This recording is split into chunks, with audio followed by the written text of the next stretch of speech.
Primeiro, boa noite a todos. Muito obrigado por estar aqui participando com a gente dessa live.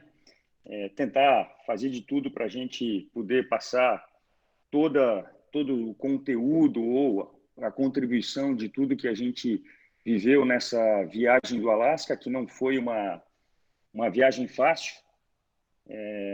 A gente saiu no mês de maio aqui de Florianópolis em função do clima. Isso é importante falar. Tem muita gente que pergunta por que essa data, né? E realmente essa data é em função que tem que chegar no verão lá no Alasca, que é em julho, né?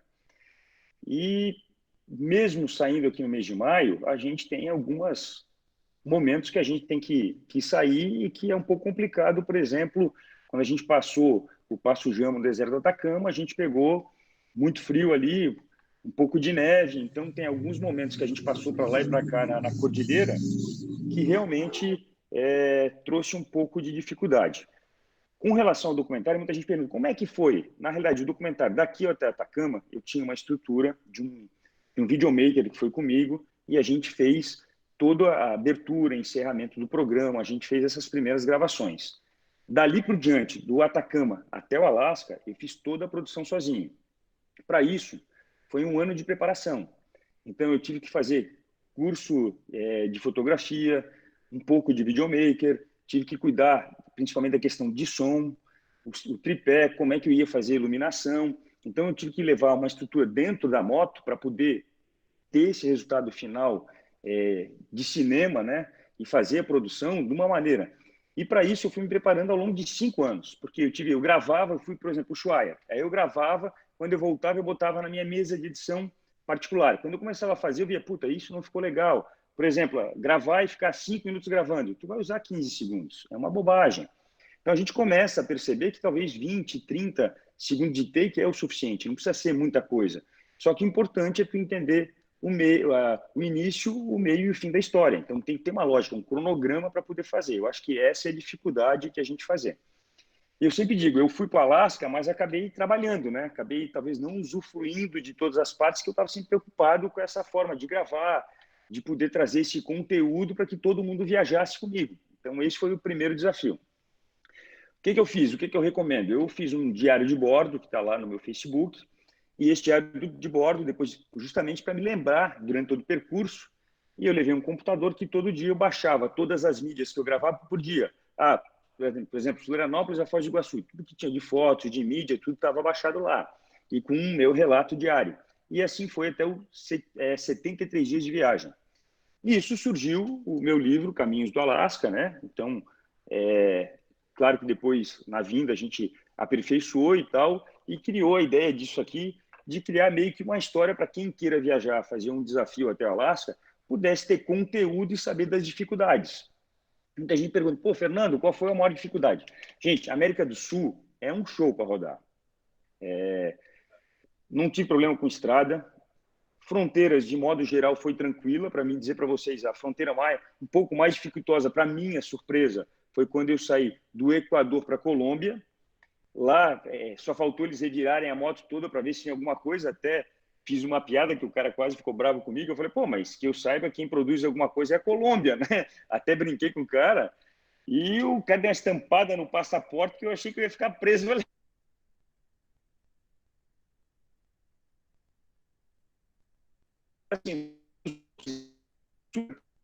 assim, se vocês verem, de Copacabana, a gente foi em direção a Puno, na fronteira. A minha entrada foi tranquila. Peguei uma fila, meia hora fiz. Mas a entrada da moto não foi porque eles queriam um seguro que só vendia lá. Porque geralmente a gente está acostumado à carta verde, que é aqui Uruguai, Paraguai, Argentina, e o Suapex, que é no Chile. Mas nos outros países dali para frente, são outros protocolos, são outros seguros e é obrigado a ter para rodar. E o engraçado é que o policial da aduana falou, não tem problema, eu vou te chamar um táxi, tu vai lá. E pegamos um táxi, fomos até uma vendinha, que não tinha nada, era uma coisa absurda, $38, pagamos e recebemos um seguro feito à mão. Eu falei, será que isso tem validade? E aí voltamos. Aí na hora o taxista não quis receber. Eu tive que pagar para o cara da aduana um valor, claro, vocês já entenderam o que é. E aí mais 1h30 de fila lá para ele dar a liberação das motos. Liberamos, andamos. Deu 1 hora depois, o exército parou a gente. E aí eu falei, puxa, agora quero ver se esse seguro funciona, né? E realmente no final funcionou. Até o Daltro, que é um dos meus parceiros, tinha uma letra lá que o cara tinha trocado e quase que a moto dele fica porque o seguro tinha um número trocado. A gente explicou que era feita à mão, que podia ter um erro e ainda bem que prevaleceu o bom senso e liberou e a gente foi a Puno. Então, a América do Sul, eu vou dizer, eu me surpreendi bastante com o Equador e a Colômbia. Primeiro, o Equador, pela organização que se tem na cidade, a gente vê que tem uma estrutura americana muito grande lá, é dólar lá, gasolina americana de ótima qualidade, é uma coisa que me surpreendeu, e as cidades super organizadas. E a Colômbia, que pelo menos eu vestia um preconceito completamente errado. Povo acolhedor, comida excelente, e assim, cidades que me surpreendi. Cali, Bogotá, principalmente Cali, uma cidade moderna, bonita, com gente querendo receber a gente, muito motociclista que estava me acompanhando, foi lá, me recebeu. O pessoal da Moto Astúrias, que faz a revisão de todas as motos, é um lugar que eu super recomendo, o Jorge, que deu uma atenção fora da curva. E eu descobri que vários viajantes que fazem esse caminho vão lá com ele, ele que dá essa atenção toda. Então, tem muita coisa que a gente vai descobrindo. Eu, no segundo dia, quando estourou minha roda, e que eu estava em vários grupos de apoio, me apareceu gente da América do Sul inteira para me apoiar. E aí é que eu digo, puta, essa irmandade que existe no motociclismo que não tem preço. Todos os momentos eu tive alguém para me receber, para estar ali, para estar nos ajudando, porque o desafio eu rodava lá 15, 16 horas por dia, porque tinha que parar, filmar, perdia-se muito tempo, e antes de dormir eu tinha que descarregar tudo e organizar as pastas. Então, às vezes, era 2, 3 horas por noite. Então, realmente ficou puxado ali para diante. Mas o que eu quero contar para vocês, que o mais difícil da viagem foi a América Central. É um negócio que muita gente pergunta, e realmente, de fato, vou confessar para vocês que a América Central não é um negócio fácil de passar.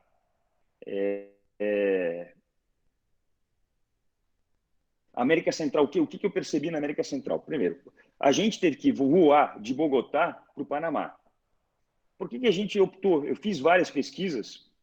Aquela passagem ali é um lugar que é lama, e todo mundo que foi recusado ali, tanto da Colômbia quanto do Equador, as Farc, todo aquele pessoal guerrilheiro, foi para uma terra de ninguém, que é uma terra que o que une ali a América do Sul, a América Central, tem uma passagem? Tem. Mas eu percebi que 20 que iam, só sobrevivia, o resto sumiu moto, sumiu corpo, sumiu tudo. Eu falei, poxa, não vou me meter nisso.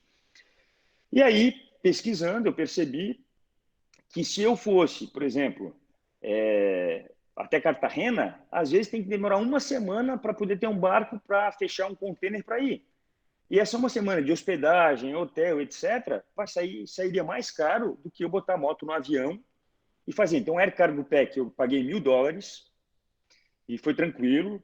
Botei a moto, fizemos um trâmite durante uma tarde, o outro dia o avião foi, a gente tem a opção de tu ir, se tiver vaga, gratuitamente, junto com o piloto, que tem três vagas ali, ou comprar um voo comercial para ir até o Panamá. É 1 hora de voo, chegando lá, sai do aeroporto, tem que pegar um táxi para sair, e tem um lugar lá da Air Cargo Pack, que apresenta os tickets ali, vai numa outra portunhola fazer a imigração e tal, da moto, né, do produto, retira e sai rodando, assim, foi coisa prática, né? A América Central, acho que a primeira dificuldade foi a questão do calor, lugares lá 38, 40 graus, mas com a umidade, para a gente rodar um pouco desconfortável. E o Panamá, a gente teve um problema aqui, é uma pegadinha. A gente circulando, de repente tá ali 80, 90 por hora, 60, 40. Aí tem vários motos, policiais de moto, que puxam o radar e dizem assim, você andou 1 quilômetro a mais por hora, você vai ser multado. ou você tem a opção de me pagar aqui, que eu pago no banco segunda-feira, você está liberado. Assim, umas coisas assim meio absurdas. E aí a gente pagou 3 ou 4 multas dessa, e no final eu fiquei puto com o guarda, quase que eu fui preso por lá. Mas eu falei, o que está acontecendo? Eu disse, não, todo mundo já sabe que está pagando, tem mais uns 10 esperando. Então encosta numa cidade, descansa 2, 3 horas para o pessoal desistir. Senão tu vai pagar até o final, até a fronteira.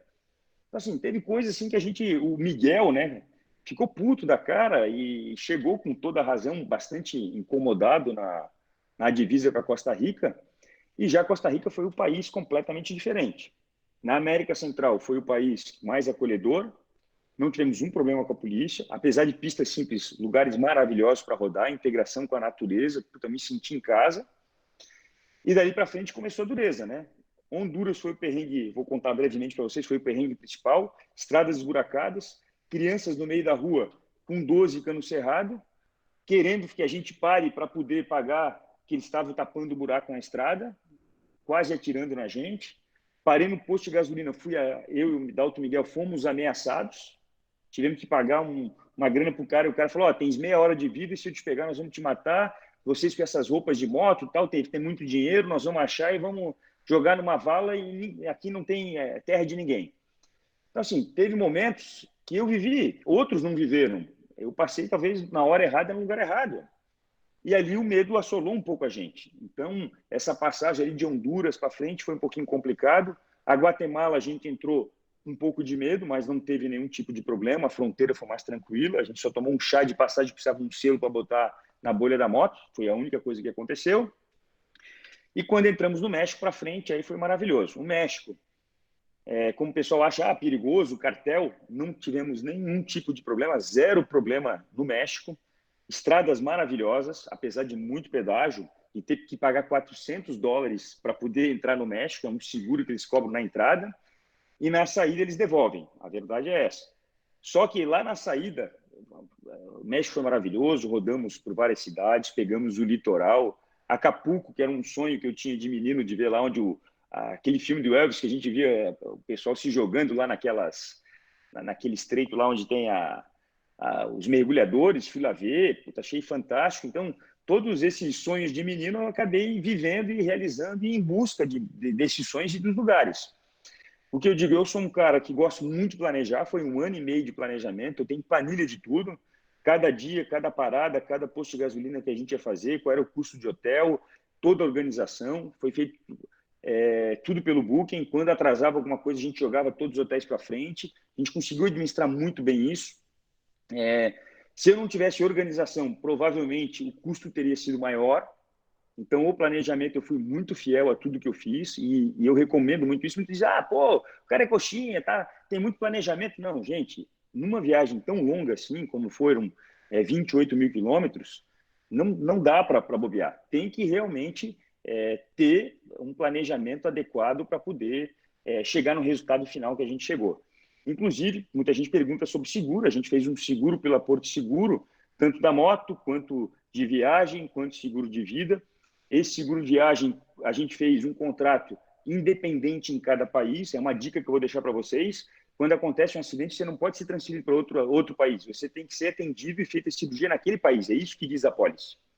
No caso do Miguel, teve o acidente no Alasca, ele poderia ser removido para qualquer parte dos Estados Unidos e seria coberto pelo seguro até $150 mil.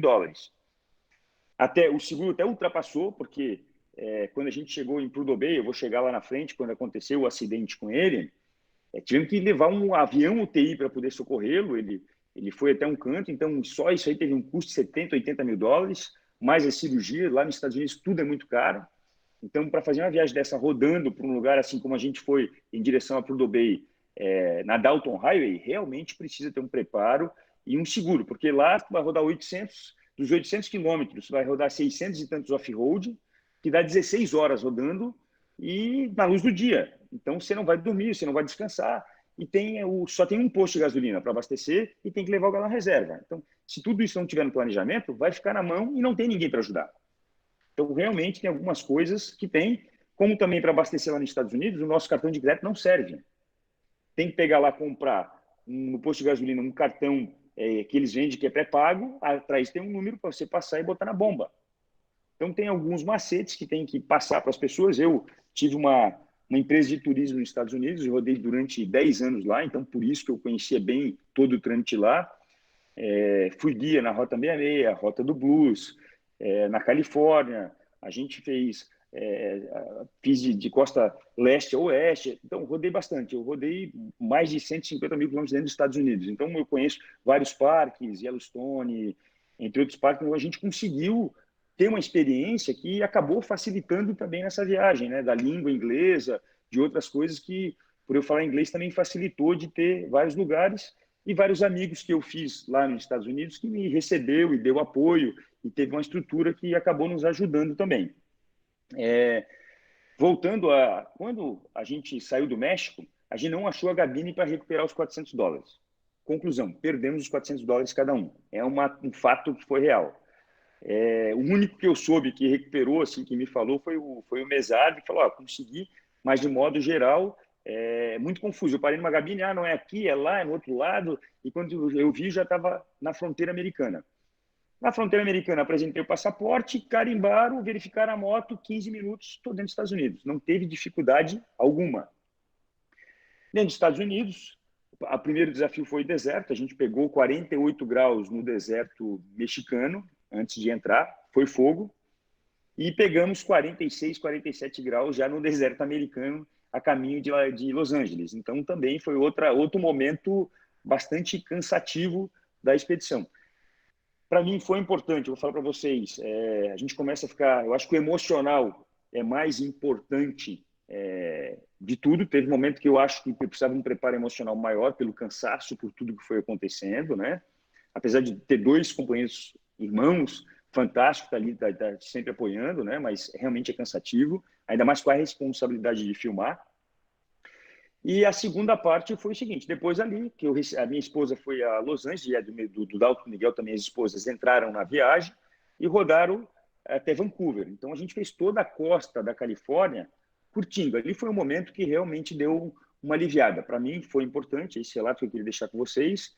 Como eu já conhecia, eu já sabia quais eram os hotéis para parar, quais eram os lugares mais bacanas. Então, as Sequoias. Então, a gente rodou pela One, que é super cênica, tem aquela ponte da Harley que tem grava comercial da Harley. Eu levantei o drone ali, muito bonito.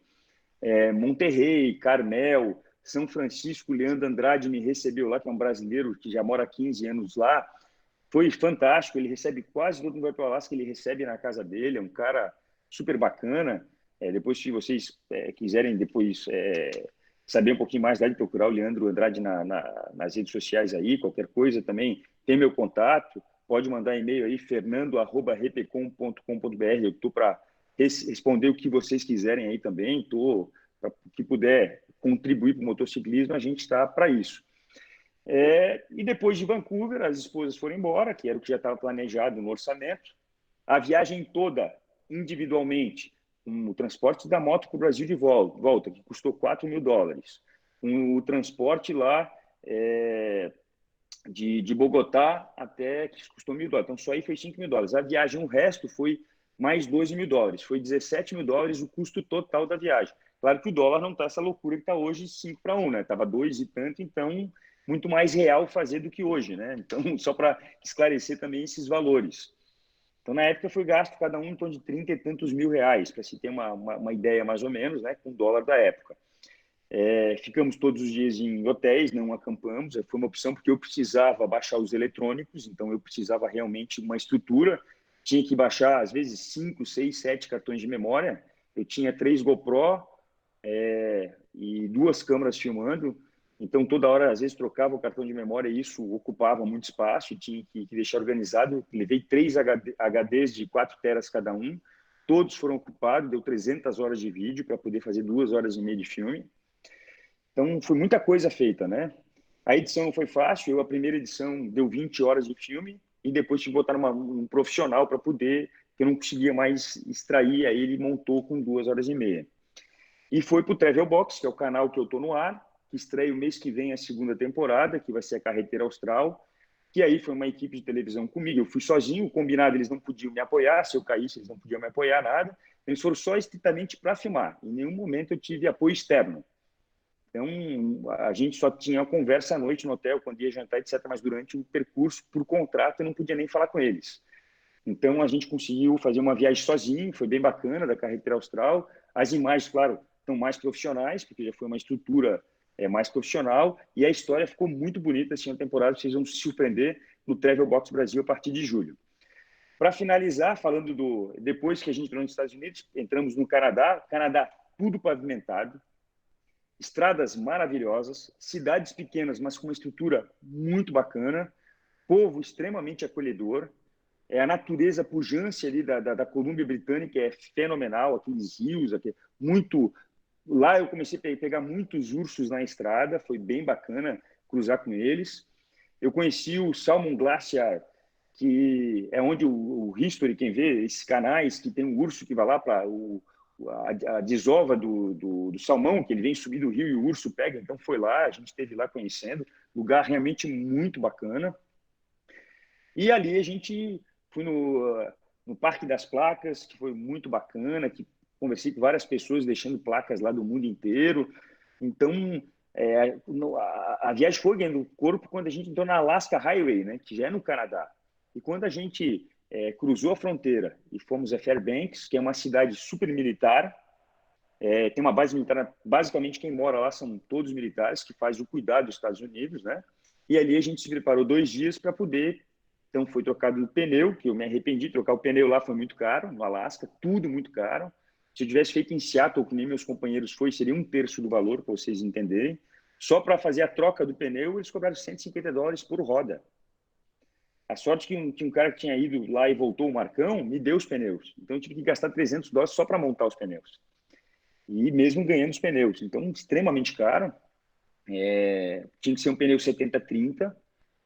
Quando a gente entrou na Dalton Highway, realmente é toda a dificuldade que se fala. No início parecia ser fácil, a estrada estava seca, compacta, parecia um tapete. Falei, só isso.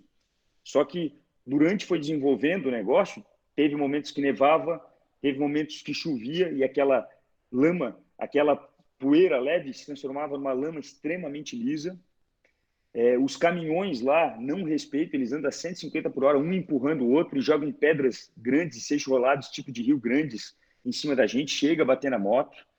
Teve momentos que eu tinha que parar no acostamento para não tomar essa pancada das pedras, que machucava bastante. Então, assim, e lá no final da estrada, como é uma estrada sempre vai acontecendo obras, porque não dá para asfaltar. Se asfaltar, lá fica menos 40, menos 50 graus, racha. E aí joga fora todo o asfalto. Por isso que não é asfaltada. E o interessante quando tu passa ali o Polo Norte, ali a calota polar, o que acontece? Tem vários lugares que é protegido pelo governo. Inclusive o teu GPS da moto apaga. É um negócio muito louco. Apaga tudo. O painel da moto chegava a dar uma piscada. Não sei alguma interferência muito séria que a gente não conseguia. E depois de meia hora, 40 minutos, é que voltava a funcionar o GPS. Era bem interessante isso que também nunca nem comentei. Primeira vez que estou falando isso aí com vocês. Então foram coisas que foi de fato acontecendo. A gente driblou. No momento do acidente do Miguel, o Dalto já havia desistido, né?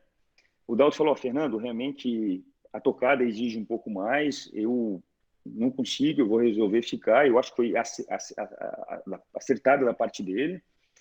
O Miguel seguiu em frente comigo, a gente foi tocando um ritmo tranquilo, mas realmente a pista estava lisa, tinha todo aquele grau de dificuldade, muita lama, variava a neve, aquilo que eu falei para vocês. Mas no último 3 trechos, quando a gente chegou, tinha uma placa de stop, eu falei lá com a pessoa da obra e falou: são 3 trechos, um mais ou menos de 15 milhas, um de 20, um de 12 milhas. Esse é mais fácil, o segundo é intermediário e o último é punk. Ok. Bom, passamos o primeiro, eu me lembro de parar, e quando a gente parava, a gente manteve o capacete fechado, que vinha mosquitos e grudava na roupa toda. A gente tinha que usar até um repelente especial, porque não conseguia, era uma coisa absurda. Nunca tinha visto isso, de grudar assim na roupa inteira, tanto mosquito. E aí eu até falei com o Miguel: agora nós vamos para o intermediário. E o que acontece? Eles pegam uma lama que tem na lateral, que eles deixam a lateral da estrada, às vezes com 6, 7 metros de diferença, porque quando neva, fica um amortecedor para o caminhão. Se um caminhão sai fora da pista, ele cai na neve e amortece e não acontece nenhum incidente. Só que no verão, quando não tem neve, fica um buraco e eles vão extraindo aquela terra. E eles botam uma placa, sei lá, 5 por 5 mais ou menos, uma do lado da outra e botam essa terra em cima. Por que eles botam essa placa? Para evitar que congele a estrada durante o inverno. Então, é essa estrutura que eles fazem a obra o tempo todo. E aí o que acontece? Quando eles botam essa terra, está mole. Então tem um carro madrinha na frente e a gente vai. O que eu fiz? Onde o carro passava, eu fui atrás do trilho. Só que não estava compacto. E o carro andava lento, sei lá, 30, 40 por hora e ficava lento, não dava tração na moto. A moto vinha quase caindo. Então o que aconteceu? Quando a gente pegou um trecho muito mole, o Miguel, por ser mais alto, ele desequilibrou. Não foi por imperícia, nada, que realmente estava difícil, estava afundando. E aí, se ele tivesse pulado fora da moto, não tinha acontecido nada. Sem querer, ele deixou a perna. E aí, as proteções da moto dele fez uma alavanca e quebrou em 2, 3 partes ali a tíbia dele. Foi um negócio bem complicado. A gente fez os primeiros socorros. No momento lá tinha o cara que estava no carro, madrinha, era motociclista, e parou, mandou eu parar mais na frente, tive que parar no meio de um mangue lá, não sei nem como é que eu tirei a moto de lá. Voltei para ajudar o Miguel, a gente fez os primeiros socorros, e aí foi levado para um acampamento base dessa obra. Chegou lá, o cara não queria dar suporte nenhum, deixou nós no carro. Aí eu me revoltei, aí chamaram o xerife da cidade. Aí o xerife me chamou lá, tem visto para estar aqui? E eu tinha visto trabalho americano. Mostrei, tenho, eu sou legal, tá aqui, eu tenho visto trabalho, já tive empresa aqui. Aí ele não pôde fazer nada. Tá, o que vocês estão fazendo aqui? Sim. Falei, já faz mais de 5 anos que a estrada está liberada para motociclista. Se fosse atrás, não poderia. A legislação está aqui, e tinha impresso e tudo, mostrei, está aqui. Ele, não, ok. Só que assim, tu vai na minha cidade, pode dormir lá em Turtle Bay, só que amanhã às 9 horas da manhã eu te quero fora da minha cidade. Falei, ok, pro xerife. Aí continuei batendo nos caras lá, aí depois de muita briga, que o helicóptero não podia pousar em função do vento que tinha, já era 2 horas da manhã que aconteceu isso. E é dia, né? Porque aqui nos polos, no verão lá, fica dia 24 horas. Então, o que acontece? Eu peguei e falei, Miguel, precisamos, tá tudo bem? Ele, não tá tudo bem, tô com muita dor. Falei, ok. Aí fui lá, briguei com o gerente do negócio, ele conseguiu entrar em contato com a British Petroleum, uma empresa petrolífera que tinha toda uma estrutura hospitalar. Aí o americano é daquele jeito que ele sabe fazer, né? Vou ajudar. Aí veio 3, 4 ambulâncias, aquele socorrista, parecia aquele negócio da SWAT, né? Saía aquele povo todo para ajudar. Aí já perguntou como é que estava a dor, tá tendo um vídeo lá no filme. Aí já aplicou uma morfina no Miguel, ele já aliviou. E aí o seguinte, saiu aquele comboio todo, o xerife, tudo, e foram embora. Me deixaram apelar. Dava uns 20 km na minha moto. Eu falei, puta, e agora? Aí, depois de um tempo, um cara ficou com medo, voltou, falou, não, vou te deixar pé aqui. O cara que eu briguei disse, não, deixa o cara aí. Aí ele voltou, esse que era motociclista, me pegou e levou até a minha moto. E aí eu fiz aquele último trecho, que era o terceiro trecho, o pior de todos, que realmente foi sozinho, sem nenhum apoio, de madrugada, e assim, já estava praticamente chovendo. Quem viu o vídeo no final, estava assim, uma neblina terrível e o gelo no meio da estrada, e muito lugar afundava assim, muito a moto. Consegui tocar, eu acho que a adrenalina daquela energia que a gente tira da gente, que a gente nem sabe que tem esse potencial todo. Eu acho que ali me transformei como ser humano, eu aprendi que eu posso muito mais, eu acho que essa capacidade do ser humano de se reinventar acontece de fato, tá? E de que todo mundo tem essa energia dentro de si. E chegamos lá, desenrolei o negócio do Miguel. Quando fui para o hotel 5 da manhã, no Hotel Container, recebi a ligação, o médico me chamou novamente, e aí tive que voltar lá para poder ver. Até então, tinha que passar a pólice do seguro. Depois que dei o número da pólice para eles, resolveu tudo. Já chamaram avião, aí o americano faz um barulho, né? E aí foi tranquilo. Aí no outro dia, 8 horas da manhã, eu dormi das 7h30 até 8 horas da manhã, eu acho que talvez um pouquinho menos, eu dormi uma hora e meia no máximo, sei lá, 5h30, 7h30, 5h30, 7 horas. Aí eu levantei, tomei um café, e aí liguei lá para o médico, que ele tinha deixado o número, ele falou, o Miguel já está no aeroporto, está embarcando, pode ir tranquilo. E aí, quando eu saí 9 horas da manhã, exato, na frente do hotel, estava o xerife me aguardando na frente do hotel, estou te aguardando para te conduzir fora da cidade. Bom, fui abastecer a moto, aí chegou lá, o meu cartão não funcionava, mesmo o americano, eu cheguei para o policial, eu te pago em dólar, tu... Não, o problema é teu, tem 5 minutos para resolver. Cara, Aí eu peguei um cartão brasileiro mesmo para ver se passava e, graças a Deus, aquela bomba estava liberado mesmo, qualquer tipo de cartão. E aí passou, abasteci a moto, galão reserva, ele me acompanhou mais ou menos durante uns 35, 40 minutos até esse trecho ali. Quando saiu da jurisdição lá de Prudhoe Bay, ele só ligou a sirene e era um domingo, e aí eu rodei os 400 quilômetros sozinho, e tu via urso andando selvagem, tu via assim, sem ter ninguém, uma chuva desgraçada. E aí eu dizia, eu não posso errar, eu não posso cair, eu não posso me machucar, não tem ninguém para me ajudar. E aí vem aquela força que eu digo para vocês, que a gente só encontra realmente nos momentos de dificuldades. E depois de 400 quilômetros, quando encontrei o Daltro, foi super difícil a notícia para ele, que o Miguel tinha se machucado, que estava lá e que a gente tinha que ir até Fairbanks, pegar as nossas coisas que a gente tinha deixado no hotel para deixar a moto mais leve, né? Lá é uma estrada que tem que rodar realmente com a moto leve, só tinha roupa do corpo e eu botei, inclusive, os meus galões de combustível que eu furei eu botei atrás, só que ele chamava muito a moto. Então, o que eu fiz? Eu peguei meu rockstrap e joguei na pedaleira de trás e botei para frente. Aí a distribuição de peso ficou muito melhor.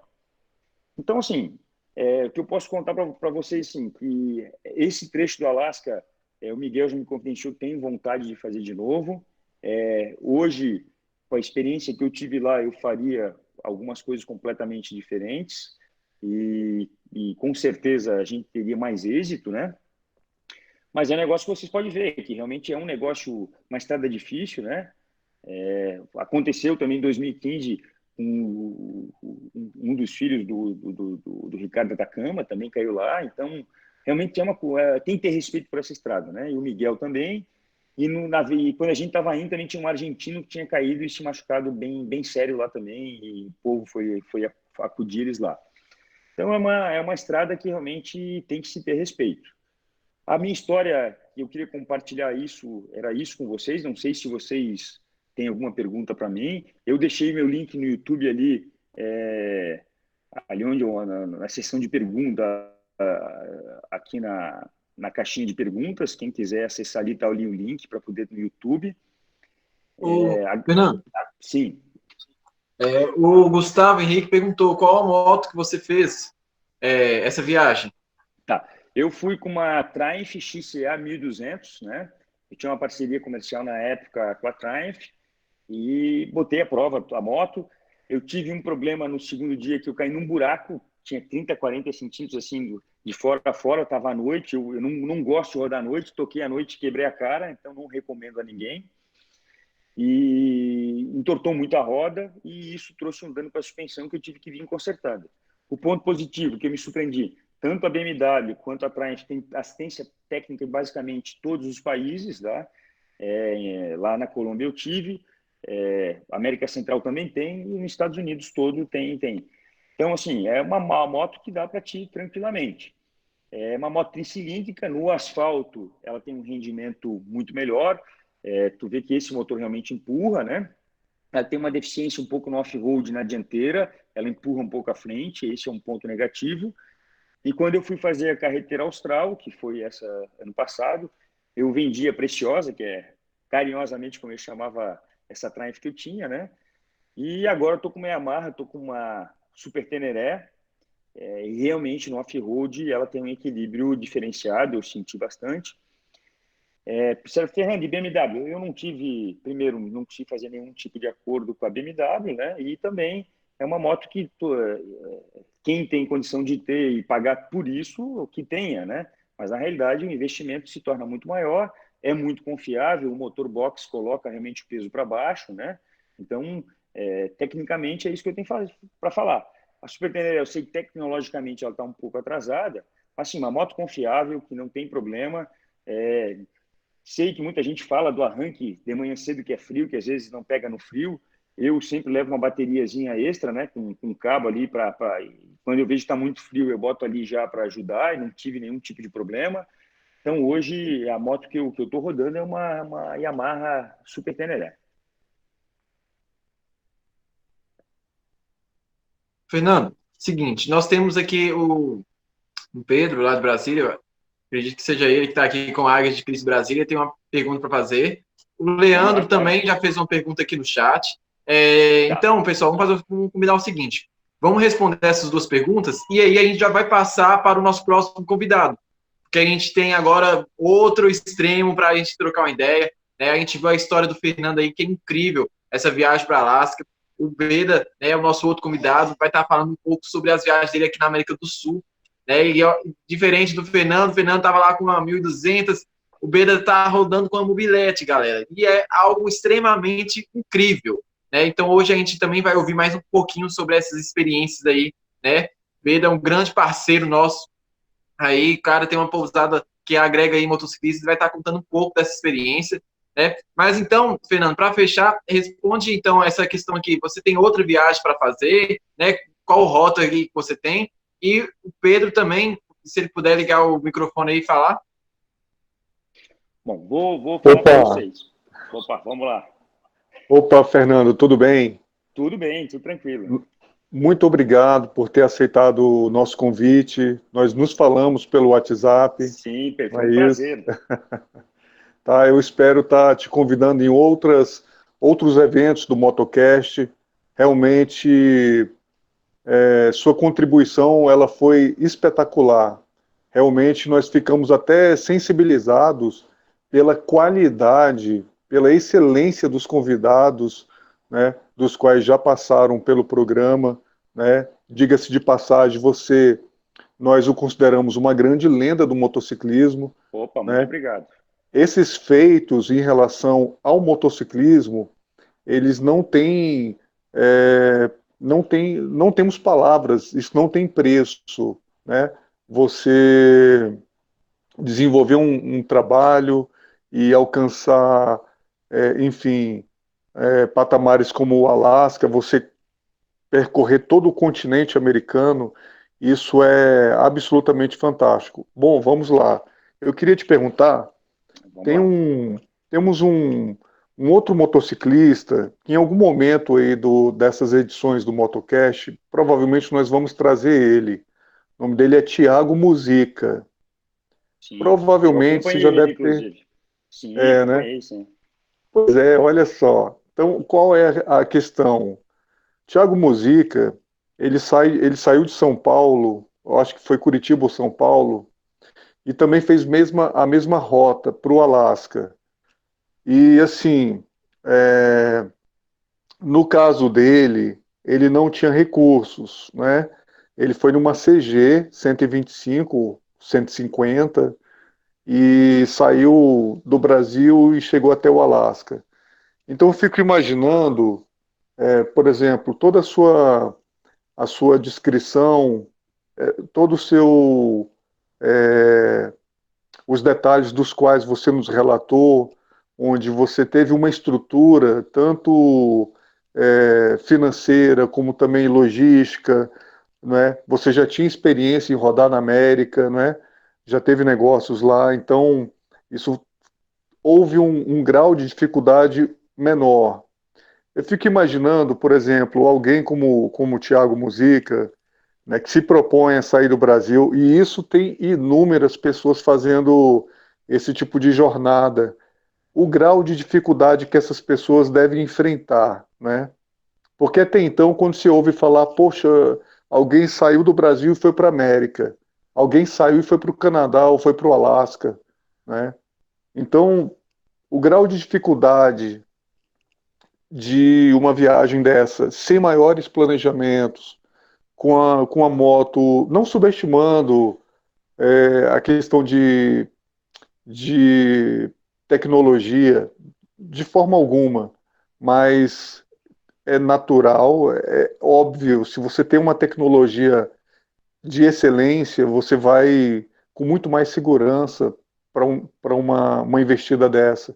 Então, eu queria que você traçasse aí é, essa questão de alguém que se propõe a fazer esse tipo de coisa numa moto mais simples, com uma cilindrada menor, sem maiores planejamentos, a pessoa acaba chegando lá. Me descreve isso, como é que seria uma experiência nesse nível? E tem uma outra questão, tem um nosso convidado que já esteve no programa, o Teiga, talvez você o conheça. Conheço. Ele está fazendo, pois é, ele está fazendo esse percurso agora, está fazendo um planejamento depois dessa pandemia para 6 meses de viagem para chegar no Alasca. Sim. Mas, então, e tem uma rapaziada empolgada para ir. Então, como é que seria, mais ou menos, sem planejamento, como o Thiago Muzica fez Tá, até eu chegar ao vou Canadá, falar o seguinte, Alasca? gente, eu me preparo muito, eu já fui piloto profissional de corrida, tá? Até para vocês entenderem, é, comecei no kart, depois Fórmula Ford, Fórmula 3, morei na Europa correndo, então ali foi onde eu comecei a ganhar um pouco de dinheiro. E quando eu voltei para o Brasil, montei outros negócios e tive esse convite para ser sócio com um americano de uma empresa de turismo lá, que foi por 10 anos eu fui sócio, puxei os grupos e vendi a empresa ano passado justamente para montar a produtora, para botar mais dinheiro na produtora por um trabalho que eu acredito. Fazem 3 anos que eu estou com a produtora. Hoje eu tenho um apoio, sou patrocinado pela Give do Brasil. Estou numa aproximação para conversar com a Yamaha também. Então, a minha ideia é que eu consiga crescer a produtora para mim poder trazer conteúdo para os motociclistas, que eu vejo que tem pouco conteúdo de qualidade nas redes sociais, em programas de TV, etc. e tal. Em cima disso, a ideia é rodar os 5 continentes. Atualmente, eu rodei de ponta a ponta as Américas, do Ushuaia até Prudhoe Bay.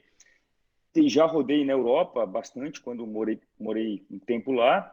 E a minha ideia de próximos projetos é rodar um pouco a África e isso vai depender, claro, agora com essa crise tudo ficou um pouco mais difícil, né? A ideia é conseguir aproximar esses parceiros que nos ajudem a fazer esse aporte para rodar a África e rodar também o que a gente tem muito, muito desejo e fiz um estudo bastante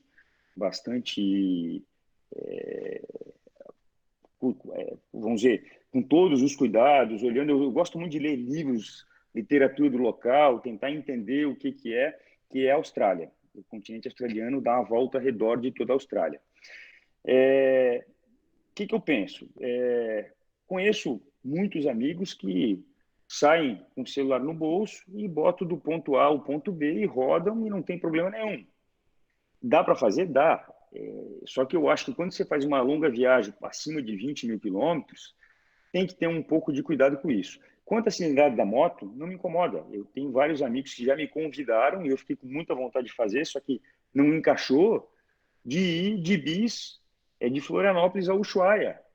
Adaptou um tanque de baixo, bota o negócio e vamos, e vai campando e tal. Eu não fiz, mas eu tenho esse convite também, achei super tentador, né? Claro que é em outros ritmos. Mas eu sou aquele motociclista meio raiz, né? Eu comecei também na mobilete como adolescente, tive a minha DT 180, depois tem aquela época de fúria, né? Que a gente se sente ali, o homem, o poderoso, andei de esportiva, perdi 11 amigos, desisti de andar de esportiva, fui para Custom, onde me achei muito na Harley, fiz curso como road captain no ROG lá nos Estados Unidos, fiz depois aqui em Floripa com o Roberto Reckzigel, que é para mim um excelente instrutor de formar condição de grupo e tudo isso. E aí, pela necessidade das estradas, que muitas vezes a moto quebrava, etc., eu tive que aprender mecânica na porrada. Então, antes de viajar, o que eu fiz para ir para o Alasca? Eu desmontei minha moto umas 2, 3 vezes na garagem de casa, só faltou tirar o motor do quadro. E isso me deu realmente uma experiência de saber que ferramenta que precisava, qual era os tipos de problema, como trocava uma pastilha de freio, como fazia a troca de óleo, como é que fazia um jump na bateria. Então, assim, e esse tipo de coisa eu acabei aperfeiçoando e fiz um curso que eu formei mais de 100 pessoas, né? Tanto voltado para longas viagens, o que precisa, como organizar a bagagem, a moto, e como, num caso, trocar um pneu sem ter um macaco, sem ter uma... Porque é muito fácil na concessionária levantar, tu vai lá e troca, mas quando tu está no chão, no meio do asfalto, no meio da areia, não é tão fácil, né? E a gente faz o teste, a prova mesmo, tem que trocar no chão, tem que ir ali. Então, a minha ideia é agora, passando um pouco essa crise, é conseguir, vou retomar essa situação de fazer esses cursos, de trazer gente do Brasil inteiro aqui para Floripa e poder passar um pouco dessa experiência, né? Então, é isso. Então, a cilindrada da moto não me assusta. Concordo contigo, Pedro, que uma moto que nem eu fui, com toda a tecnologia, com tudo, deixa muito mais confortável, realmente eu não tive problema em função do buraco, mas não da moto. Mas eu acho que motociclismo é isso, a irmandade não é a cilindrada, é sim o desafio de o cara levar o sonho para frente, é assim que eu penso.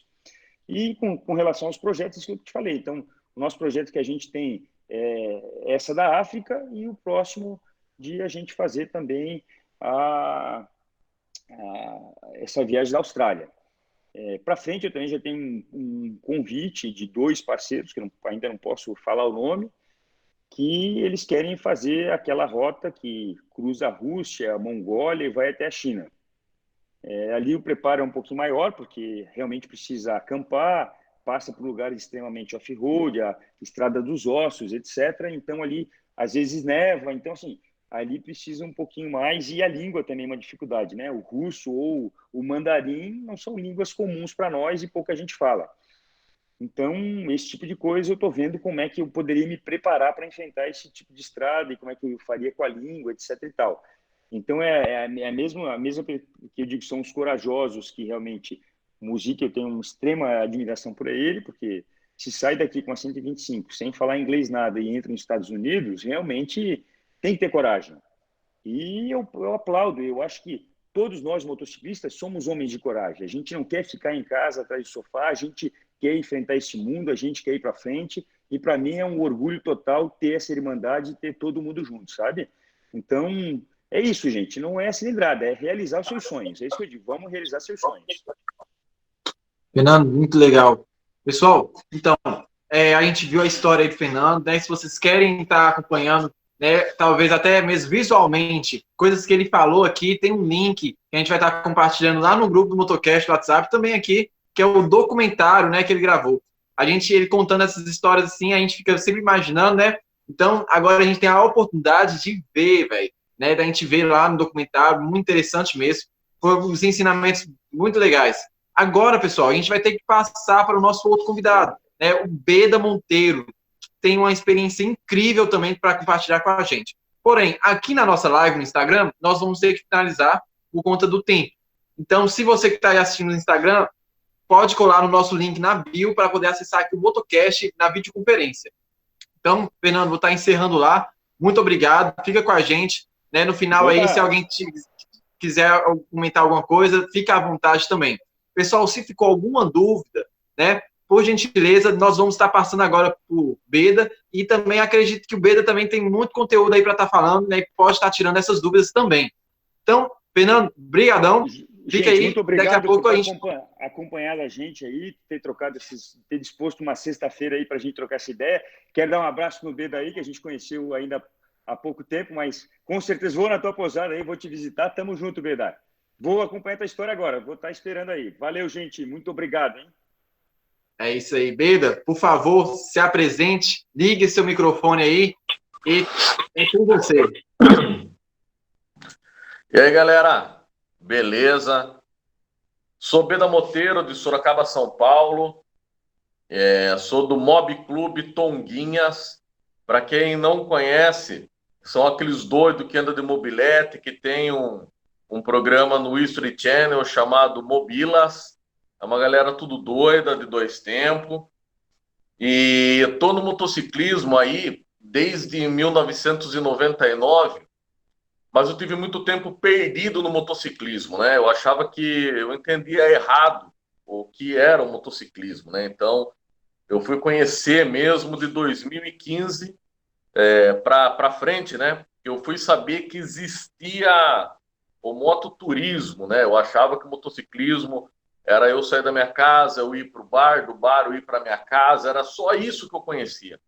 Quando eu soube que as pessoas saíam do Brasil e iam para a Argentina, eu ficava doido. Eu falei, mas caraca, como é que os caras fazem isso? Aí eu quis fazer também, né?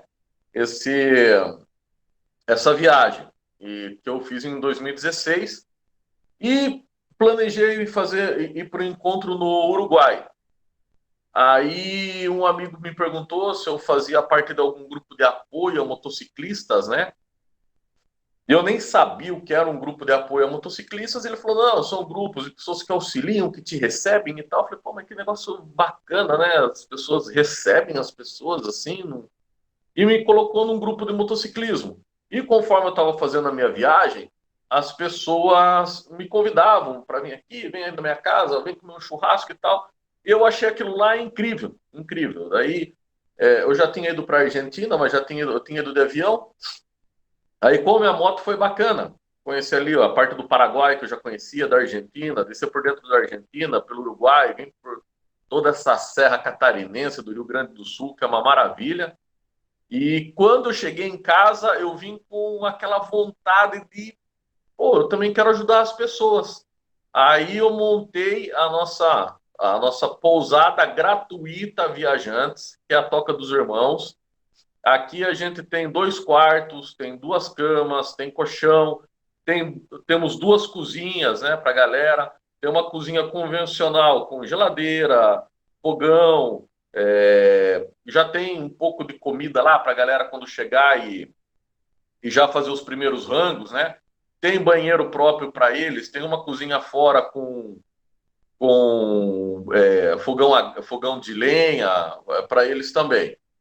E foi legal que quando eu montei isso aqui, eu falei, pô, Sorocaba não é caminho para nada, né? Não liga nada a lugar nenhum. Daí que eu me enganei, porque aqui tá ligando o Sul, o Nordeste, a galera do Nordeste que vem para cá, né? Que vem do Sul, quer ir para o Rio de Janeiro, quer passar as serras. Então a gente começou a receber muitas pessoas. E você tinha feito uma pergunta para mim, se eu recebo doação, se alguém me ajuda e tal. Não, não me ajuda em nada, ninguém me ajuda em nada, nenhum motoclube me ajuda em nada. Aqui sou eu mesmo que toco tudo isso aqui com meus próprios recursos. E até porque não é nem nada muito caro. Também as pessoas, os viajantes que chegam aqui, a grande maioria, eles vêm aqui no mercado, eles mesmos compram uma comida, um dia eu faço um rango, outro dia eles e tal. Então, meu gasto não é tanto. Meu gasto não é tanto Então, é por isso que eu tenho a sede aqui, mas ninguém me auxilia nisso, não. E fica a dica aí para quem quiser passar por Sorocaba, pode vir aqui para conhecer, podem me procurar nos meus contatos. Eu faço parte de alguns grupos de apoio, né? Então, se você quer fazer uma viagem mais econômica, você consegue fazer. É o que eu falo para as pessoas também. O apoiador não tem obrigação de bancar a viagem de ninguém. Quando você vai buscar um apoiador, você tem que ir lá para você fazer uma amizade, para você contar a tua história, para você também dar um pouco de história, porque ninguém é obrigado a bancar a tua viagem. Então, nunca procure um apoio, porque eu vou lá para economizar dinheiro. Não, vá lá para você fazer uma amizade, vá lá para você fazer um irmão, vá lá para você... porque se você sair da tua casa, você pode ter rodado 100 mil quilômetros. Se você não fez amigo, não valeu nem a primeira esquina que se virou. Então, é tudo jogado no lixo a tua viagem. Então, vai viajando, vai fazendo amigos. Não se preocupa muito com quilômetro.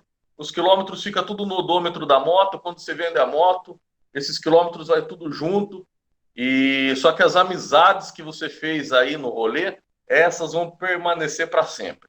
Por mais distantes que sejam, vai permanecer para sempre essas amizades. E bacana, fiz esse rolê, voltei para casa, quis ir para Bariloche de novo, uns meses depois. Aí desci lá os caminhos dos Caracoles, que é lindo pra caramba, voltei. Logo depois, eu sei que quando eu estava fazendo a minha terceira viagem internacional, o Facebook estava me lembrando da primeira, né? Em um ano já era a terceira viagem que eu estava fazendo. Depois eu passei por 6 países, foi bacana. Mas a viagem mais doida que eu fiz foi a do ano passado. Para quem não sabe, algumas pessoas aí me conhecem, algumas não. Há 3 anos eu luto contra um câncer e passei por cirurgia e tal, voltei a trabalhar. Esse câncer ele deu em outra parte do corpo, né? Precisei fazer quimioterapia. Vamos lá, 6 longos meses de quimioterapia. E tome-lhe quimioterapia. Na última sessão, inclusive, hoje, há 1 ano atrás, hoje eu estaria fazendo a terceira quimioterapia do último ciclo. Então, eu já estava praticamente há um ano que eu não faço mais a químio. Depois da manhã vai fazer um ano que encerrou. E eu lembro que estava chegando o Moto Capital, né? É um baita de um evento bacana. Tem muita gente que gosta, muita gente que não gosta, muita gente que acha caro. Cara, eu fiquei lá 10 dias, eu não gastei nenhum real. Nenhum real. Eu fiquei 10 dias sem gastar um centavo naquele lugar. Não paguei para entrar, não paguei para comer, não paguei para beber, não paguei para dormir, não paguei para nada. E, e eu queria fazer esse rolê para o Moto Capital. E eu lembro que eu estava lá fazendo quimioterapia, careca, e pensando, né? Pô, quero viajar, e deu certo. E depois de uns 25 dias da última sessão, era o Moto Capital. E eu tenho a minha mobilete, eu tenho uma Lander 250 e tenho uma Krypton. Eu falei, pô, eu vou para o Moto Capital, mas eu quero ir tranquilo. Eu não quero, pô, se eu pegar uma Landry, uma 250 é uma moto bacana para viajar. Agora uma moto abaixo de 250 já é um pouquinho mais complicado. Um pouco só, porque assim, a moto é só um instrumento. O que vale é quem está em cima da moto. Então não importa a moto que você tá. Se você tiver com a cabeça e você respeitar aquela cilindrada, tanto faz. Se você vai estar com uma 1600, uma 300, é a sua cabeça que vai mandar esse no rolê. E eu falei que eu vou, mas eu vou de Krypton. Montei minha Krypton. Falei, pô, eu saio daqui, que eu demoro. Eu falei, daqui no Moto Capital, daqui em Brasília, são 1000 km. Eu falei, bom, se eu rodar 250 por dia de Krypton, em 4 dias, 5 dias, eu chego em Brasília, fico lá uma semana e venho embora. E assim foi, saí daqui, fui para Uberaba. Uberaba, fui para o Goiás, para casa de uma amiga, ficamos 2 dias lá. Do Goiás fui para Brasília. Fiquei 12 dias em Brasília. Aí tem um evento muito top que chama são os aventureiros, o encontro dos aventureiros das BRs. São só pessoas que fizeram a BR-230, que é a Transamazônica, a 319, que é a rodovia Fantasma, e a 319, 230 e a 163. São uma das 3 piores rodovias do Brasil. E eu queria ir nesse evento, mas eu estava meio fraco ainda em questão da químio, imunidade baixa, né? E uma amiga falou que ia me levar de carro lá para o Maranhão. Pô, já tinha andado 1000 km. De Brasília até o local do evento, dava mais uns 1.200 km. E eu também, né? Lá em Brasília, pensando, pô, se eu vim bem até Brasília, eu chego bem, acho, no Maranhão, né? Com a Krypton, né? Porque o combinado era eu ir de carro. Então, eu deixava a moto em Brasília, ela me levava de carro para o Maranhão, eu curtia lá o evento dos estradeiros e ela me trazia embora para Brasília, eu vim embora para casa. Um rolezinho aí de 3 semanas no máximo.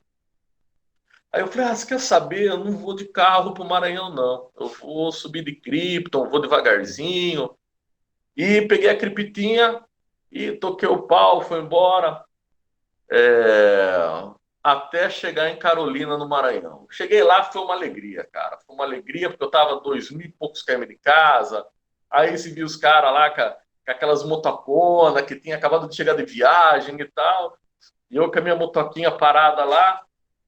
E foi muito bacana. E eu precisava já voltar embora, né? Aí eu falei assim, bom, eu tô aqui, desço pro Piauí e tal, eu já vou embora para casa. Aí quando eu olhei o mapa, eu tava perto do Pará. Tava acho que uns 200 e pouco do Pará, né? Aí eu pensei assim, puxa, já tô aqui já, né, cara? Pô, pegar uma bandeirinha do Pará não é para qualquer um, né, mano? Ainda mais assim numa moto de baixa cilindrada.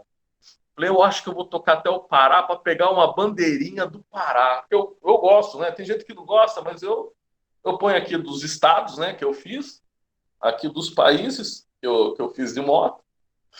Aí eu falei, bom, eu vou até o Pará então, né? Quando eu cheguei, peguei a motoquinha e fui para o Pará. Falei, bom, então eu já vou lá para Belém, vou visitar uns amigos lá em Belém, aí eu venho embora. Daí eu desço e venho embora. Fiquei lá e tal, e conversando com o pessoal, e eu vi que eu estava do lado do Amapá. E eu conversando com um amigo lá, falei, brother, Eu sempre tentei traçar uma rota, porque eu sempre achei charmoso o Oiapoque. O Oiapoque, para mim, é muito charmoso.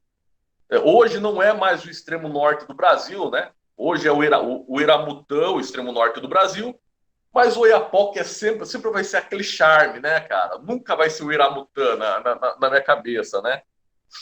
E eu falei pro cara, cara, eu sempre tentei traçar essa rota pro Oiapoque e não consigo. O mapa não dá. Ele falou, Beda, é porque pro Amapá o único caminho é de barco. Então, acho que o GPS não faz esse caminho, porque você tem que passar de barco, mais ou menos umas 30 horas de barco. Depois, para você pôr a POC, dá mais 600 e poucos km, quase 130 quilômetros só de terra, um trecho ruim. Você vai passar em mais de 10 tribos indígenas e tal, né?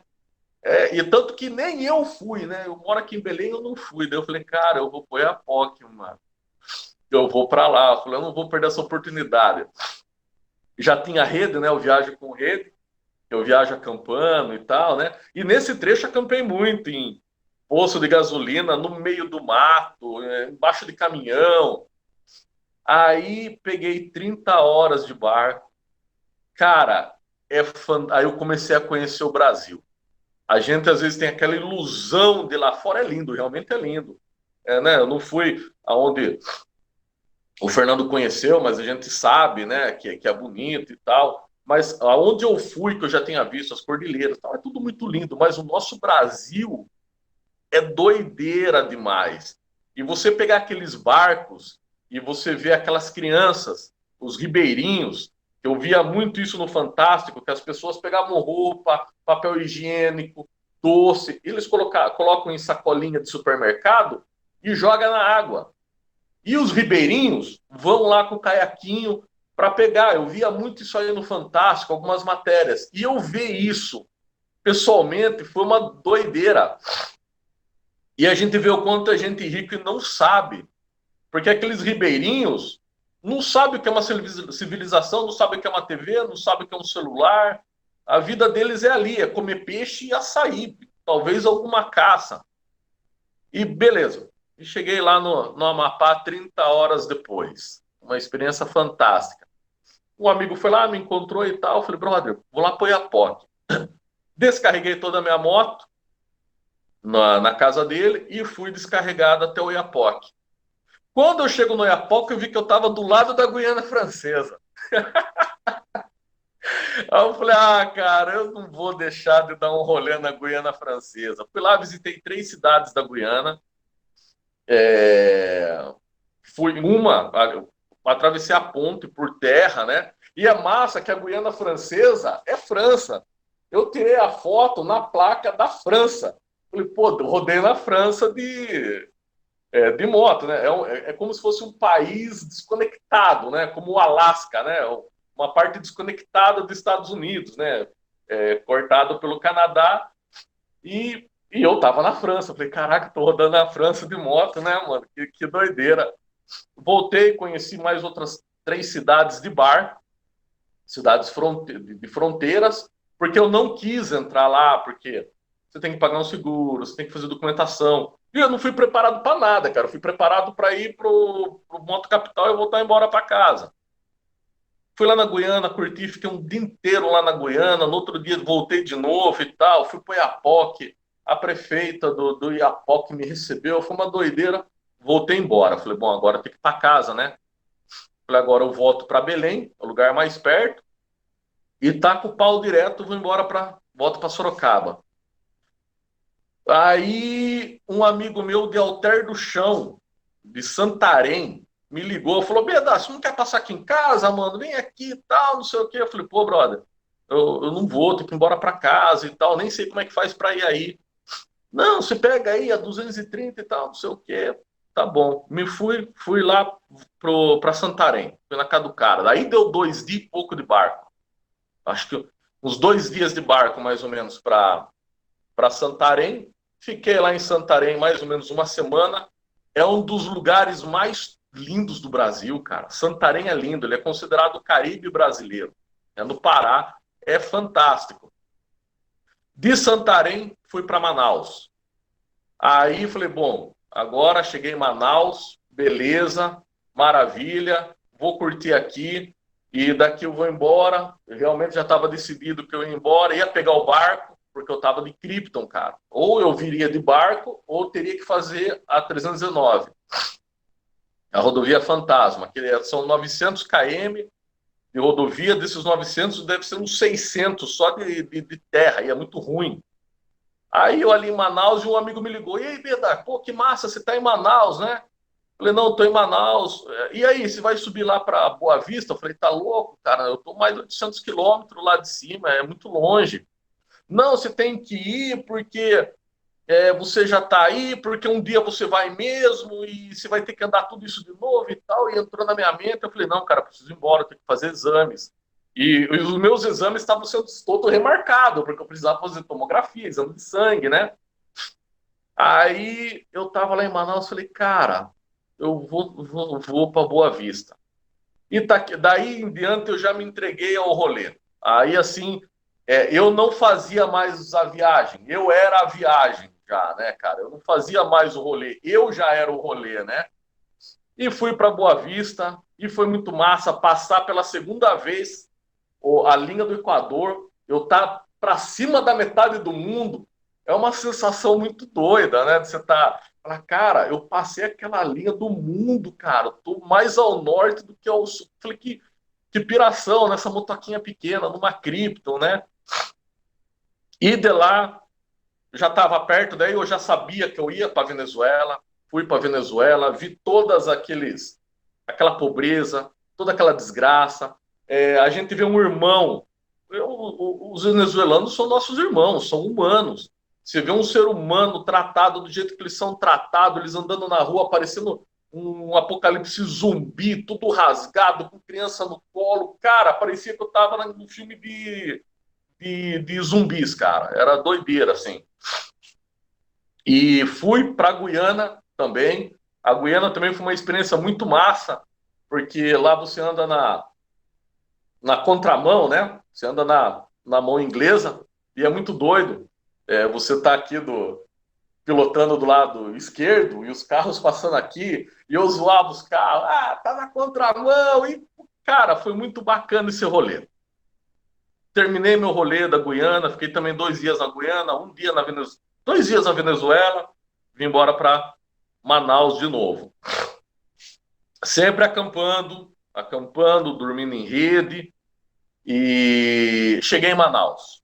Aí em Manaus eu tive que esperar alguns dias para decidir o que eu ia fazer, porque eu estava com uma moto pequena e o barco estava demorando de 12 a 15 dias, porque daí é subindo o Rio Madeira, não é descendo, é mais lento,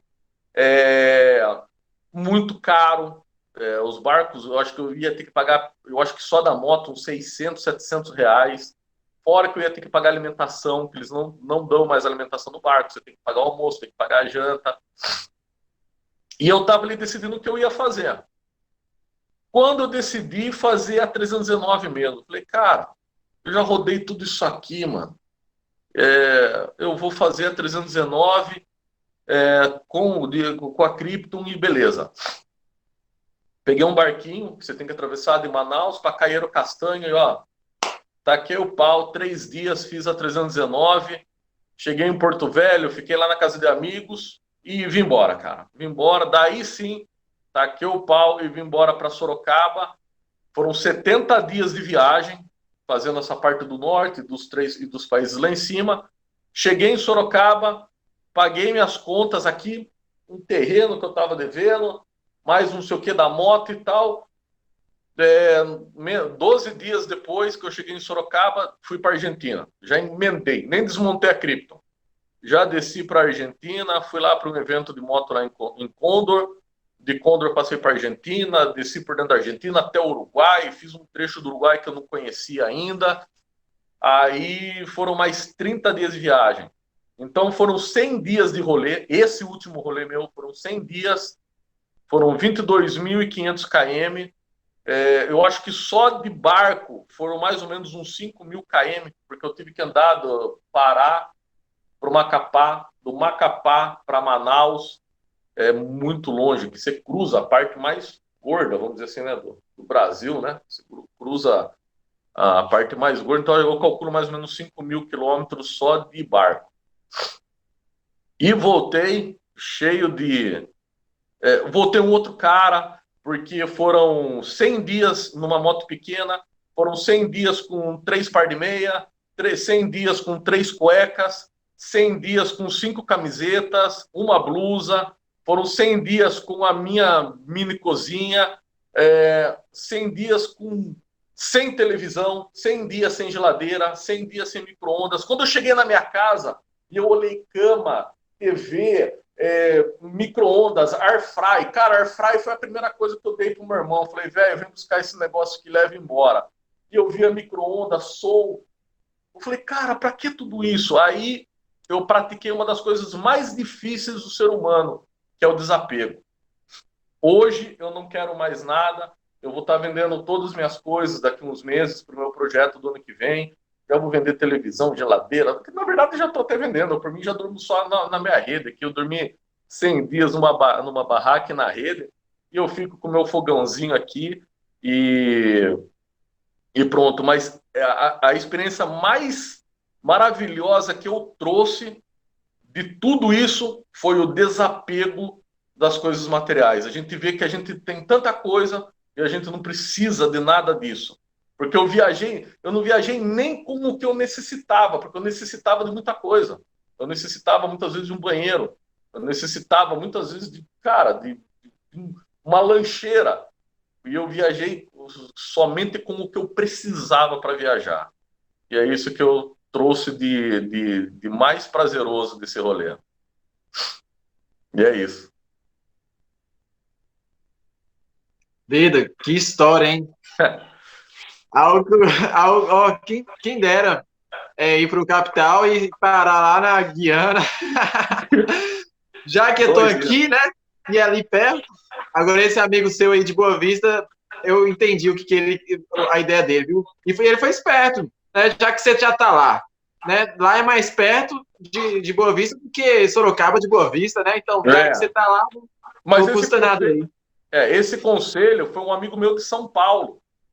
Esse conselho foi de um amigo meu aqui de São Paulo, que ele falou, brother, você já tá aí, sobe, mano. Eu falei, beleza, vamos subir. E eu fazia as contas e falava, cara, são 800 km, só daqui lá. E eu fazia umas contas, para Venezuela vai dar mais 250. 250 mais 250 já virou 500. E eu vou ter que ir ainda para Guiana, dá mais 100 e pouco. Eu fazia as contas e falei, esses 800 tá virando 3.000 quilômetros já, né? Mas eu falei, mano, é isso mesmo, é a minha oportunidade, é o meu rolê. Eu já estava conectado com a viagem. Não tinha como não fazer mais.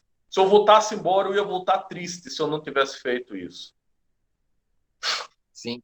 E, Pedro, você tem esposa, filhos, assim? Eu tinha...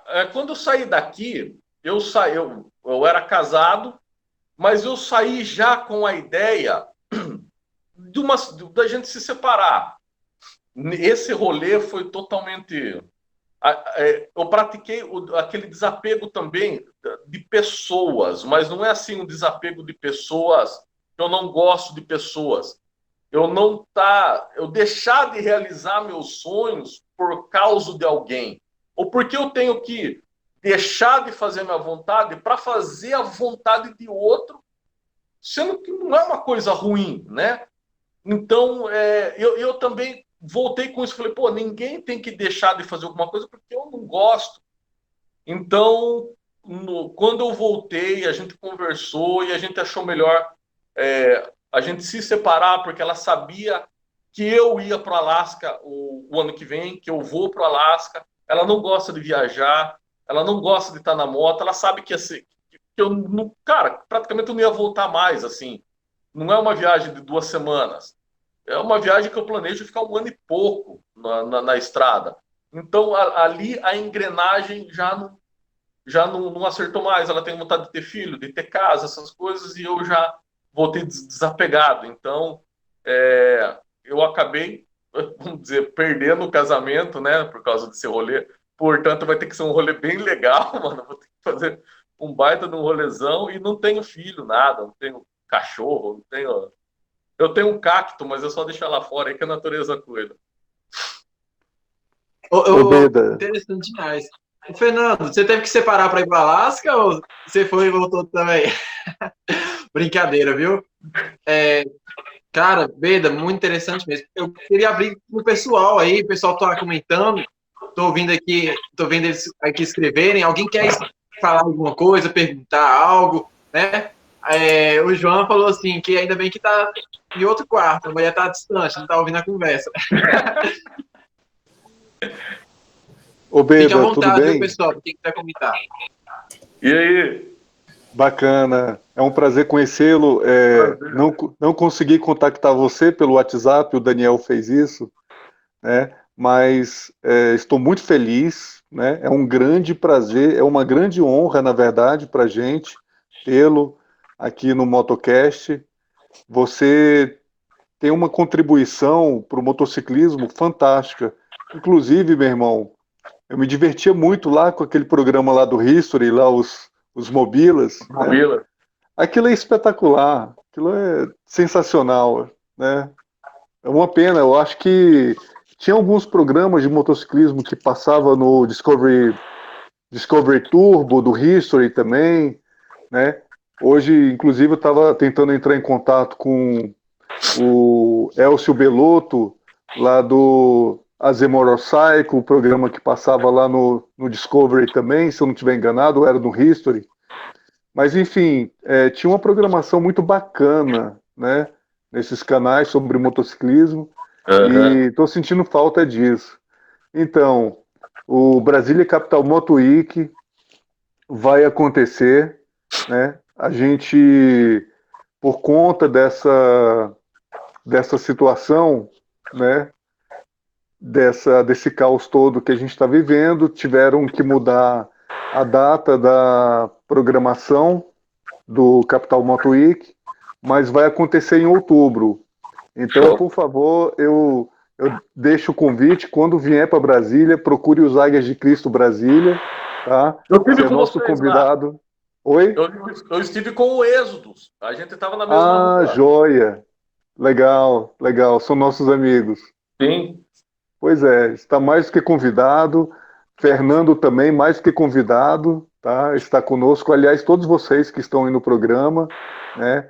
Tem meu amigo aí, Pastor Israel, de Brasília, que está assistindo a gente agora. Estava vendo aí que ele está lá. Então, vocês estão convidados, tá? Está conosco.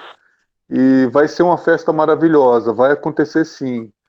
E a pergunta que eu fiz para o Fernando, você acabou respondendo, né? Sobre fazer uma aventura dessa com a moto menor, né? Sem muito planejamento. Rapaz, vocês dois, em poucos minutos, deram um show de motociclismo. O Fernando Sabe, é eu uma acho máquina. Isso aí é. Não é? Então, cara, assim, eu te falo, eu saí muito mais rico dessa live de hoje. E espero estar convidando vocês em breve para voltarem para o Motocast, para a gente trazer novas conversas aqui, novos temas. Enfim, vai ser maravilhoso. Parabéns, Show. meu irmão.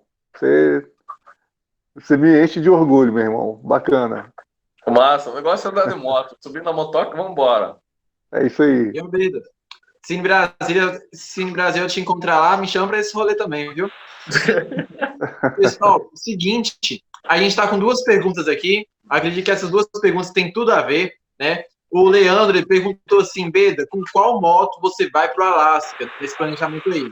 E o Marco, o Andrei, ele falou assim, Beda, e emprego, grana, trabalho, como você faz para ficar tanto tempo na estrada, né? Então, Beda, fica à vontade para responder essas perguntas aí. Tá, eu vou pro Alasca com a Krypton mesmo, porque é uma moto que eu confio, né? Eu tenho a minha Lander, mas do que eu conheço da minha Lander, do que eu conheço da Krypton, a Krypton para mim é muito mais moto. Ela só é mais devagar, eu só vou ter que ter um pouco mais de paciência. Mas eu vou pro Alasca com a Krypton. E questão de grana, esse rolê que eu fiz em 100 dias, eu ainda estou encostado por causa do câncer, né? E eu tive 60 dias de de um intervalo, sem ter que fazer exame de sangue, sem ter que fazer nada. Então, eu aproveitei esses 60 dias para fazer todo esse rolê. Claro que eu extrapolei 40 dias a mais. Então, quando eu extrapolei 10 dias. Então, quando eu voltei aqui para Sorocaba, eu paguei minhas contas e tal, fiz todos aqueles exames que eu estava precisando fazer e eu tive mais 30 dias. Aí, por isso que eu fui para a Argentina e para o Uruguai. Ou seja, eu ainda estou recebendo auxílio saúde. Se Deus quiser, eu volto a trabalhar esse mês, porque para mim, cada conquista que eu tenho de volta para mim quer dizer que eu estou cada vez mais livre dessa doença, né? Então, se eu não voltar a trabalhar agora, poxa, tá certo, eu vou estar recebendo e tal, mas não estou trabalhando. Quer dizer que eu não estou bom para trabalhar. Então, eu não vejo a hora de voltar e trabalhar de novo. Então, nesse rolê meu, foram... eu tirei esse recurso do meu auxílio saúde. Mas os outros rolês que eu fiz internacional, 30 dias de férias e meu dinheiro de férias. Vamos lá, eu não bebo, eu não fumo, eu não uso droga. Então o rolê para mim sai mais barato. Eu não gasto dinheiro em bar, boteco aqui, eu não saio buscar droga. Então é um dinheiro que eu tenho para guardar. Então o pouco para mim já é muito. Nesse rolê também eu ganhei valores. Um cara me dava 20, outro cara abastecia minha moto, outro cara me dava 50. O cara falava, mano, eu queria fazer o que você está fazendo, mas eu não posso, mas eu quero participar de algum jeito. Então, algumas pessoas também me ajudaram nesse rolê. Mas os outros rolês, assim, ó, pego férias, pego meu dinheiro e vou. A minha média de gasto por dia viajando é R$ 60 por dia rodado. Ou seja, se eu ficar 3 dias no lugar, eu não gastei nada, porque eu não pago hotel. Esses 100 dias que eu fiquei, 100 dias sem pagar hotel, 100 dias sem pagar nenhum restaurante, porque eu levo a minha mini cozinha, eu durmo no mato, eu ponho uma rede num posto, durmo embaixo de um caminhão, então sai barato. Então, para mim, R$ 60 por dia rodado, que é o equivalente a 4 tanques da Krypton, mais ou menos. Ela dá, média, eu consigo andar uns 120 km, então vamos por aí que eu rodo uns 500 km por dia, R$ 60 por dia rodado. Então não é muito. Muito bacana. Muito bacana. Fica aí essa dica, né? Para a galera mesmo que tem moto baixa cilindrada, bem interessante. Pessoal, a gente está chegando já ao final, né? Então, como a gente está chegando ao final, a gente deixa assim aberto para mais alguma pergunta, mais algum comentário, quer seja para o Fernando ou para o Beda, né? Alguém mais quer comentar alguma coisa antes da gente estar fechando o Motocast? Fala, Daniel. Opa, desculpa. Fala, Marcelo, grande amigo. Ai, Marcelão. Marcelo! Grande Fernando, Beda. The Riders. Todos aí. Cara, eu estava acompanhando quietinho aqui, mas assim, é um prazer tão grande quando eu escuto essas histórias, que o enriquecimento que a gente tem, cara, é muito grande, né? Pô, realizações de sonho. Quando eles contam, parece que a gente está viajando junto com eles, né? Tem uma passagem, cara, que o Beda inspirou uma menina, cara, e essa menina, ela sofria do mesmo problema com câncer, né? Pede pro Beda contar, acho que em 2 minutinhos ele conta, é emocionante pra caramba, cara, vale muito a pena. Beda, um beijo no seu coração, tá? É nóis. Fechar aqui pra você.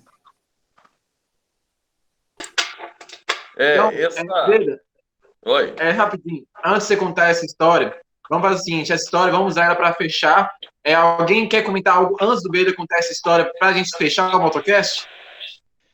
Eu gostaria, assim, rapidinho, queria agradecer todo mundo pela participação, Marcelo Raider aí, que é nosso amigo também aqui, está sempre rodando aqui por Santa Catarina com todo mundo, aí tem um belo trabalho da produtora também, o The Rider History, parabéns aí pelas histórias aí, contribuíram muito para o motociclismo, obrigado aí, irmão. E a todos aí, Beda, tua história comovente, eu acho que faz realmente o motociclismo também valer muito a pena. São essas diferenças, essas dualidades que fazem a gente realmente ser irmão e tocar a vida para frente. Parabéns, irmão. Cara, vou te acompanhar e vou ver tuas histórias também. Aqui em Floripa, sempre aberto para você. Tamo aí junto, irmão. Valeu, gente. Muito obrigado. Vou estar acompanhando a história do Breda aí. Mas, Beda, conta aí pra gente, Beda, essa história da menina. Cara, eu fiquei sabendo um dia, eu recebi uma mensagem do Messenger, que tinha uma menina, o nome dela é Ju, ela é de Guarulhos, e ela também sofria de câncer. Eu não sei onde que ela tinha câncer, mas ela sofria de câncer, uma menina muito jovem. E eu luto com essa doença há 3 anos, né? Eu falo luto porque não acabou, não bateu o martelo, né? Então eu tenho a consciência disso. E nesses 3 anos, se você pegar o meu Facebook, na verdade pode pegar desde o começo, eu nunca murmurei, nunca. Eu saía da minha casa, eu ia fazer a quimioterapia, eu voltava, eu vomitava na minha casa, tudo aquilo que a gente vê em novela, em filme, eu passei tudo aquilo ali, de cair cabelo e tal. E eu nunca murmurei. E eu sempre incentivei as pessoas. Depois as galera viu andando de moto, né? Tanto que as pessoas perguntam para mim, falam, Beda, qual a tua viagem mais difícil? Qual o teu maior perrengue em viagem? Eu costumo falar que a minha viagem mais difícil eram os 15 quilômetros que me separavam da minha casa no hospital. Esses eram os mais difíceis, que era para ir fazer a quimioterapia. Essa era a viagem mais difícil que eu já fiz. E essa menina, ela via minha alegria, porque eu sempre brinquei. Eu sou cristão, eu acho que o cristão ele tem que andar de cabeça erguida mesmo. Todo mundo vai ser exemplo, nem que seja mal. Então, que a gente sirva de bom exemplo. E eu brincava e tal, sempre brinquei com a galera. E ela conheceu a minha história, ela tem uma moto, ela tem um namorado. E ela falava pro cara assim, mano, olha esse cara. O cara foi viajar e tal, e venceu o câncer. Quando eu sobreviver dessa doença e essa doença sumir e tal, vamos fazer uma viagem de moto igual o Beda. Sou fã desse cara. Eu recebendo isso, lendo no Messenger do Face. Só que ela não sobreviveu a essa doença. Ela morreu de câncer. E na nota que mandaram para mim, estava escrito assim, ó, se vocês estão lendo isso, é porque eu já não estou mais aqui. E eu fiz um texto, uma vez no Face, esse texto deu mais de 38 mil curtidas, acho que quase 10 mil compartilhamentos, eu contando um pouco da minha história, que eu tive disenteria na estrada, que por causa da quimioterapia eu estava fraco, eu tinha que parar a moto, deitava no acostamento, não tive tontura, então nunca coloquei a vida de ninguém em risco, mas eu estava me sentindo fraco. E eu cheguei a ter disenteria e sujar minha calça 3 vezes num dia, eu trocar uma bermuda, colocar uma cueca, colocar outra, lavar, depois eu ia tudo igual bandeirinha na moto, sabe, para ir secando. E eu fiz essa postagem, ela viu e ela achou essa postagem demais. E no dia do funeral, do velório dela, ela leu exatamente o meu texto. Ela leu exatamente, porque era um texto encorajador. Que eu ali falava das dificuldades da vida em cima da moto, mas ali embaixo falando para ninguém desistir, para as galera ali realizar o sonho. E para mim isso foi muito emocionante, porque é uma pessoa que eu não cheguei a conhecer. E isso traz para a gente uma responsabilidade, para mim, para você, para o Fernando, que o nosso nome já chegou em lugares que a gente ainda não pisou. O nosso nome, a nossa imagem está na cabeça de pessoas que a gente não conhece e talvez não vá conhecer. Então, nada mais legal do que a gente andar certo, ser exemplo. Claro, a gente tem falhas, eu tenho um monte de falha, mas eu me dou o máximo para poder ser um cara bacana e parecer... Eu chorava na minha casa. Enquanto eu chorava na minha casa, eu fazia uma piadinha no Facebook. Porque eu não queria passar para as pessoas que sabiam que eu estava tendo essa doença, que eu estava sendo um derrotado, porque eu ia estar derrotando outras pessoas. E essa história dessa Ju, para mim, é emocionante. Cara, realmente, sem palavras, né? De tanto que isso diz de um sentimento, isso diz de um espírito motociclista, né, velho? Atinge, assim, as pessoas de uma forma inexplicável. E essas histórias, elas servem exatamente isso que você falou, assim, sobre como que, às vezes, a gente está com as nossas motos, né? A gente tem que sempre lembrar que pessoas estão vendo, não que a gente tem que ser o que as pessoas querem que a gente esteja, né? Mas saber do valor que nós temos, né? A quebra dos preconceitos, né? A solidariedade no motociclismo.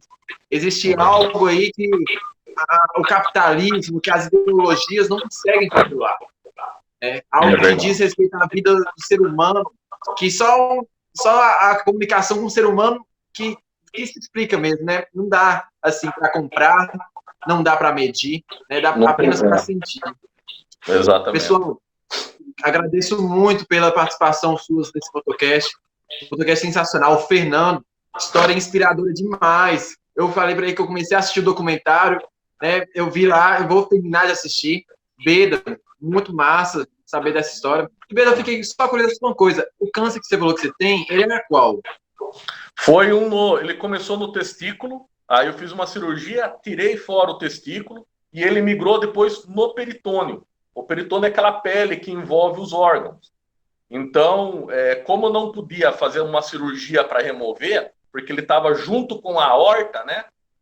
Eu tive que tomar uma quimioterapia bem pesada todos os dias. Todos os dias. Sim. Mas fé em Deus, cara, que é essa luta aí, né? Muitas pessoas lutam aí, né, pela fome, muitas pessoas lutam aí pelo emprego, muitas pessoas lutam pela saúde, né? E hoje aí, com essa pandemia, muita gente está lutando também, e a vida é cheia de luta. O que importa é saber como estamos lutando. Vida, quer seja paixão pela moto, né? Quer seja fé, quer seja outras coisas, é fundamental. Amigos, família, é fundamental para nos ajudar nas lutas aí da vida. Tá? Pessoal, vamos ficar por aqui. Um alto abraço para todos vocês. Pedro, muito obrigado pela participação. Fernando, muito obrigado. Daniel, uma ressalva aos nossos convidados. Eu enviei aí no chat o link do nosso grupo do Motocast no WhatsApp. Então, nós vamos colocar no grupo do WhatsApp os links do Fernando e do Beda, né? Onde o Fernando apresenta o seu roteiro, a sua viagem para o Alasca, e o Beda também. Achei interessante esse link em relação à viagem para o Moto Capital.